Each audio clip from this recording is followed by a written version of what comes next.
চিন্তা বদলান, জীবন বদলে যাবে।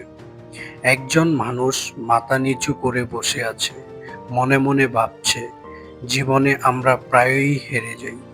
কিন্তু সবসময় কি বাস্তবতাই দোষী? না, অনেক সময় আমরা হেরে যাই নিজের চিন্তার কাছে। কেউ বলছে, আমার দ্বারা হবে না, এটা আমার কপালে নেই। আমরা ভাবি, আমার দ্বারা হবে না, আমি তো এমনই, এটা আমার কপাল।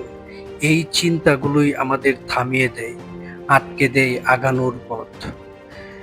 একজন মানুষ ধীরে ধীরে আয়নায় নিজের দিকে তাকাচ্ছে, অথচ আপনি যেমন ভাবেন তেমনই হয়ে ওঠেন। আপনার চিন্তাই গড়ে তোলে আপনার ভবিষ্যৎ। দ্বিধা নিয়ে দাঁড়িয়ে থাকা মানুষ এক পা এগিয়ে নিচ্ছে। আপনি যদি ভাবেন আপনি দুর্বল, তাহলে সাহস আসবে কোথা থেকে? আপনি যদি ভাবেন আপনি হারবেন, তাহলে জয়ের পথই বন্ধ হয়ে যাবে। ব্যর্থতার পর চোখ বন্ধ করে মানুষ নিজের ভেতরে তাকানোর চেষ্টা করে। ধরুন আপনার জীবনে ব্যর্থতা এসেছে, আপনি কি বলবেন? আমি শেষ, নাকি বলবেন এটা আমার শেখার সময়? একজন ব্যক্তি হতাশার মধ্য থেকেও আবার উঠে দাঁড়াচ্ছে। চিন্তার এই ক্ষুদ্র বদল পারে পুরো জীবনটাই পাল্টে দিতে।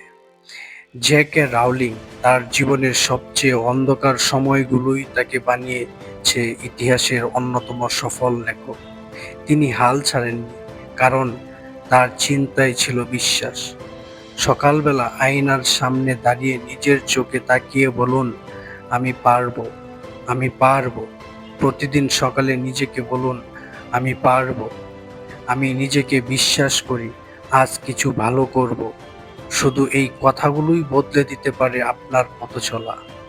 সাফল্যের দিকে হাঁটছে মানুষ, চারপাশে আলো উচ্ছ্বাস, অন্যদের নয়। জয় করুন নিজেকে, কারণ সেই জয়ই সব জয়ের শুরু।